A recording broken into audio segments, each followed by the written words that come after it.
মনে রাখবেন, we have a plan, we have a plan for the people and for the country. ইনশাল্লাহ আমরা সেই প্ল্যান বাস্তবায়ন করব। রুহুল কবির রিজভীকে আমরা দেখতে পাচ্ছি স্টেজের মধ্যে অনেক নেতাকর্মী রয়েছে। তারা আসলে বিভিন্ন রাজনৈতিক দলের এবং বিএনপির অন্যান্য নেতাকর্মী যারা রয়েছেন তারাও স্টেজে উপস্থিত হয়েছেন এবং আমরা সেটি দেখতে পাচ্ছি। বিএনপি মহাসচিব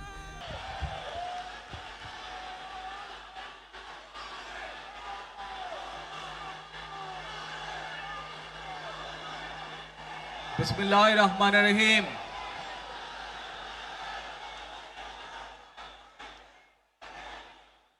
প্রিয় বাংলাদেশ, উপস্থিত প্রিয় মুরব্বীবর্গ, মঞ্চে উপস্থিত জাতীয় নেতৃবৃন্দ, আমার সামনে উপস্থিত প্রিয় ভাই ও বোনেরা এবং মিডিয়ার মাধ্যমে সমগ্র বাংলাদেশ থেকে যারা দেখছেন এই অনুষ্ঠান, প্রিয় ভাই বোনেরা, প্রিয় মা বোনেরা, আসসালামু আলাইকুম। প্রিয় ভাই বোনেরা, আজ প্রথমেই আমি রাব্বুল আলামিনের দরবারে হাজারো লক্ষ কোটি শুকরিয়া জানাতে চাই। রাব্বুল আলামিনের অশেষ রহমতে আজ আমি আমার প্রিয় মাতৃভূমিতে ফিরে আসতে পেরেছি আপনাদের দোয়ায়, আপনাদের মাঝে। প্রিয় ভাই বোনেরা, আমাদের এই প্রিয় মাতৃভূমি 1971 সালে লাখো শহীদের রক্তের বিনিময়ে অর্জিত হয়েছিল। ঠিক একইভাবে 75-এ আবার 7ই নভেম্বর আধিপত্যবাদীদের হাত থেকে রক্ষার জন্য সেদিন সিপাহী জনতার বিপ্লবের মাধ্যমে আধিপত্যবাদের হাত থেকে দেশকে রক্ষা করা হয়েছিল। একইভাবে পরবর্তীতে 90-এ স্বৈরাচারের বিরুদ্ধে এদেশের জনগণ, এদেশের খেটে খাওয়া মানুষ তাদের গণতান্ত্রিক অধিকারকে ছিনিয়ে এনেছিল। কিন্তু তারপরেও ষড়যন্ত্রকারীদের ষড়যন্ত্র থেমে থাকেনি। আমরা তারপর দেখেছি 2024 সালে, 71 সালে এই দেশের মানুষ যেমন স্বাধীনতা অর্জন করেছিল, 2024 সালে এদেশের ছাত্র জনতা সহ সর্বস্তরের মানুষ, কৃষক, শ্রমিক, গৃহবধূ, নারী, পুরুষ, মাদ্রাসার ছাত্র সহ দলমত নির্বিশেষে, শ্রেণী পেশা নির্বিশেষে সকল মানুষ সেদিন 2024 সালের 5ই আগস্ট এই দেশের স্বাধীনতা এবং সার্বভৌমত্বকে রক্ষা করেছিল। প্রিয় ভাই বোনেরা, আজ বাংলাদেশের মানুষ কথা বলার অধিকার ফিরে পেতে চায়। তারা তাদের গণতান্ত্রিক অধিকার ফিরে পেতে চায়। বাংলাদেশের মানুষ চায় তারা তাদের যোগ্যতা অনুযায়ী ন্যায্য অধিকার পাবে। প্রিয় ভাই বোনেরা, আজ আমাদের সময় এসেছে সকলে মিলে দেশ গড়ার। এই দেশে যেমন পাহাড়ের মানুষ আছে, এই দেশে একইভাবে সমতলের মানুষ আছে। এই দেশে মুসলমান, বৌদ্ধ, খ্রিস্টান, হিন্দু সহ বিভিন্ন ধর্মের মানুষ বসবাস করে।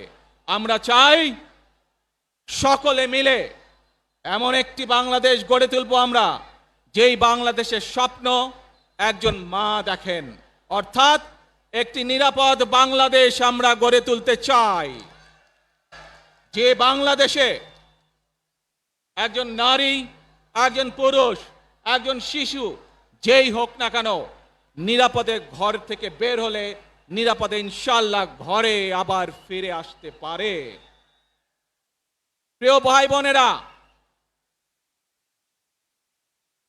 এই দেশের জনসংখ্যার অর্ধেক নারী, 4 কোটিরও বেশি তরুণ প্রজন্মের সদস্য, 5 কোটির মতন শিশু, 40 লক্ষের মতন প্রতিবন্ধী মানুষ রয়েছেন, কয়েক কোটি কৃষক শ্রমিক রয়েছেন। এই মানুষগুলোর একটি প্রত্যাশা আছে এই রাষ্ট্রের কাছে, এই মানুষগুলোর একটি আকাঙ্ক্ষা আছে এই দেশের কাছে। আজ আমরা সকলে যদি ঐক্যবদ্ধ হই, আজ আমরা যদি সকলে প্রতিজ্ঞাবদ্ধ হই, তাহলে আমরা এই লক্ষ কোটি মানুষের সেই প্রত্যাশাগুলো পূরণ করতে পারি ইনশাআল্লাহ। প্রিয় ভাই বোনেরা, 71 সালে আমাদের শহীদরা নিজের জীবন উৎসর্গ করেছিলেন এই রকম একটি বাংলাদেশ গঠনের জন্য। বিগত 15 বছর স্বৈরাচারের বিরুদ্ধে শত শত হাজারো গুম খুনের শিকার হয়েছে শুধু রাজনৈতিক দলের সদস্য নয়, নিরীহ মানুষের প্রতিবাদ করতে গিয়ে অত্যাচার নির্যাতনের শিকার হয়েছে, জীবন দিয়েছে। 2024 সাল মাত্র সেদিনের ঘটনা। কিভাবে আমরা দেখেছি আমাদের তরুণ প্রজন্মের সদস্যরা কিভাবে নিজের জীবন উৎসর্গ করেছে দেশের এই স্বাধীনতা এবং সার্বভৌমত্বকে রক্ষা করার জন্য। প্রিয় ভাই বোনেরা, কয়েকদিন আগে এই বাংলাদেশের 24-এর আন্দোলনের এক সাহসী প্রজন্মের এক সাহসী সদস্য ওসমান হাদিকে হত্যা করা হয়েছে। ওসমান হাদি শহীদ হয়েছে। প্রিয় ভাই বোনেরা, ওসমান হাদি চেয়েছিল এই দেশের মানুষের জন্য গণতন্ত্র প্রতিষ্ঠিত হোক, এই দেশের মানুষের গণতান্ত্রিক অধিকার প্রতিষ্ঠিত হোক, এই দেশের মানুষ তাদের গণতান্ত্রিক এবং অর্থনৈতিক অধিকার ফিরে পাক। আজ 24-এর আন্দোলনে যারা শহীদ হয়েছেন, ওসমান হাদি সহ 71-এ যারা শহীদ হয়েছেন, বিগত স্বৈরাচারের সময় বিভিন্নভাবে খুন গুমের শিকার হয়েছেন, এই মানুষগুলোর রক্তের ঋণ যদি শোধ করতে হয়, আসুন আমরা আমাদের সেই প্রত্যাশিত বাংলাদেশ গড়ে তুলব, যেখানে আমরা সকলে মিলে কাজ করব, যেখানে আমরা সকলে মিলে আমাদের প্রত্যাশিত বাংলাদেশকে গড়ে তুলব। প্রিয় ভাই বোনেরা, বিভিন্ন আধিপত্যবাদ শক্তির গুপ্তচরেরা বিভিন্নভাবে ষড়যন্ত্রে এখন লিপ্ত রয়েছে। আমাদেরকে ধৈর্যশীল হতে হবে, আমাদেরকে ধৈর্য ধারণ করতে হবে। বিশেষ করে তরুণ প্রজন্মের যে সদস্যরা আছেন, আপনারাই আগামী দিন দেশকে নেতৃত্ব দিবেন, দেশকে গড়ে তুলবেন। এই দায়িত্ব তরুণ প্রজন্মের সদস্যদেরকে আজ গ্রহণ করতে হবে, যাতে করে এই দেশকে আমরা সুন্দরভাবে গড়ে তুলতে পারি। শক্ত ভিত্তির উপরে গণতান্ত্রিক ভিত্তি, শক্তিশালী অর্থনৈতিক ভিত্তির উপরে যাতে এই দেশকে আমরা গড়ে তুলতে পারি। প্রিয় ভাই বোনেরা, আমার সাথে আজকে মঞ্চে এখানে বহু জাতীয় নেতৃবৃন্দ বসে আছেন। আসুন আজকে আমরা দুহাত তুলে আল্লাহর দরবারে দোয়া করে আল্লাহর রহমত আমরা চাই। যে সকল জাতীয় নেতৃবৃন্দ এই মঞ্চে আছেন, মঞ্চের বাইরে যে সকল জাতীয় আরো নেতৃবৃন্দ আছেন, আমরা সকলে মিলে এই দেশকে নেতৃত্ব দিয়ে আমাদের বাংলাদেশের জনগণের প্রত্যাশিত সেই বাংলাদেশকে আমরা গড়ে তুলতে চাই। আমাদেরকে যে কোনো মূল্যে আমাদেরকে এই দেশের শান্তি শৃঙ্খলা রক্ষা করতে হবে। যে কোনো উস্কানির মুখে আমাদেরকে ধীর শান্ত থাকতে হবে। প্রিয় ভাই বোনেরা, আমরা দেশের শান্তি চাই, আমরা দেশের শান্তি চাই, আমরা দেশের শান্তি চাই।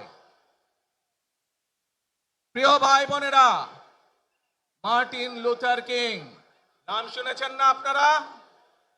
নাম শুনেছেন তো আপনারা? মার্টিন লুথার কিং, তার একটি বিখ্যাত ডায়লগ আছে, I have a dream.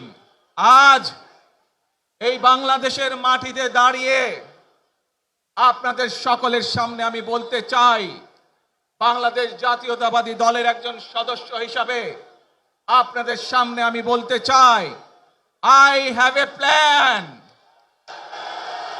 For the people of my country, for my country. আজ এই পরিকল্পনা দেশের মানুষের স্বার্থে, দেশের উন্নয়নের জন্য, দেশের মানুষের ভাগ্যের পরিবর্তনের জন্য যদি সেই প্ল্যান, সেই কার্যক্রম, সেই পরিকল্পনাকে বাস্তবায়ন করতে হয়, প্রিয় ভাই বোনেরা, এই জনসমুদ্রে যত মানুষ উপস্থিত আছেন, এই সারা বাংলাদেশে গণতন্ত্রের শক্তি যত মানুষ উপস্থিত আছেন, প্রত্যেকটি মানুষের সহযোগিতা আমার লাগবে। প্রত্যেকটি মানুষের সহযোগিতা আমাদের লাগবে। আপনারা যদি আমাদের পাশে থাকেন, আপনারা যদি আমাদেরকে সহযোগিতা করেন, ইনশাআল্লাহ আমরা আই হ্যাভ এ প্ল্যান বাস্তবায়ন করতে সক্ষম হব। আসুন আমরা আল্লাহ রব্বুল আলামিনের দরবারে হাত তুলে প্রার্থনা করি, আমরা জানো হে রব্বুল আলামিন, হে একমাত্র মালিক, হে একমাত্র পরওয়ারদিগার, হে একমাত্র রহমত দানকারী, হে একমাত্র সাহায্যকারী, আজ আপনি যদি আমাদেরকে রহমত দেন, তাহলে আমরা এই দেশের মানুষ কঠোর পরিশ্রম করার মাধ্যমে আমাদের প্রত্যাশিত বাংলাদেশকে গড়ে তুলতে পারবো। আজ যদি আল্লাহর রহমত এই দেশ এবং এই দেশের মানুষের পক্ষে থাকে, আল্লাহর সাহায্য, আল্লাহর দয়া এই দেশের মানুষের উপরে, এই দেশের উপরে থাকে, ইনশাআল্লাহ আমরা আমাদের প্রত্যাশিত বাংলাদেশ গড়ে তুলতে সক্ষম হব। প্রিয় ভাই বোনেরা, আজ আসুন আমরা সকলে মিলে প্রতিজ্ঞা করি, আমরা সকলে মিলে প্রতিজ্ঞা করি যে ইনশাআল্লাহ আগামী দিনে দেশ পরিচালনার দায়িত্বে যারা আসবে, আমরা সকলে নবী করিম সাল্লাল্লাহু আলাইহি সাল্লামের যে ন্যায়পরায়ণতা, সেই ন্যায়পরায়ণতার আলোকে আমরা দেশ পরিচালনার সর্বোচ্চ চেষ্টা করব। প্রিয় ভাই বোনেরা, আজ আপনারা জানেন এখান থেকে আমি আমার মা দেশনেত্রী খালেদা জিয়ার কাছে যাব। একটি মানুষ, যে মানুষটি এই দেশের মাটি, এই দেশের মানুষকে নিজের জীবনের থেকেও বেশি ভালোবেসেছেন, তার সাথে কি হয়েছে আপনারা প্রত্যেকটি মানুষ সে সম্পর্কে অবগত আছেন। সন্তান হিসাবে আপনাদের কাছে আমি চাইবো, আজ আল্লাহর দরবারে আপনারা দোয়া করবেন যাতে আল্লাহ ওনাকে তৌফিক দেন, উনি যাতে সুস্থ হতে পারেন। প্রিয় ভাই বোনেরা, সন্তান হিসাবে আমার মন আমার মায়ের বিছানার পাশে পড়ে আছে সেই হাসপাতালের ঘরে, কিন্তু সেই মানুষটি যাদের জন্য জীবনকে উৎসর্গ করেছে, অর্থাৎ আপনারা এই মানুষগুলোকে, যাদের জন্য দেশনেত্রী খালেদা জিয়া জীবন উৎসর্গ করেছেন, নিজের জীবন, সেই মানুষগুলোকে আমি কোনোভাবেই ফেলে যেতে পারি না। এবং সেজন্যই আজ হাসপাতালে যাবার আগে আপনাদের প্রতি সহ টেলিভিশনগুলোর মাধ্যমে যারা সমগ্র বাংলাদেশে আমাকে দেখছেন, আপনাদের সকলের কাছে কৃতজ্ঞতা প্রকাশ করার জন্য আজ আমি এখানে দাঁড়িয়েছি আপনাদের সামনে।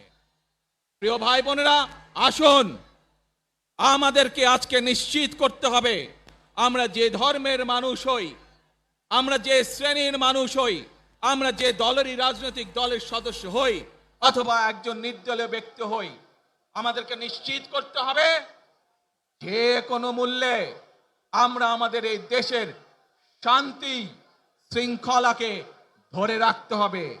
যে কোনো মূল্যে যে কোনো বিশৃঙ্খলাকে পরিত্যাগ করতে হবে। যে কোনো মূল্যে আমাদেরকে নিশ্চিত করতে হবে যাতে মানুষ নিরাপদ থাকতে পারে।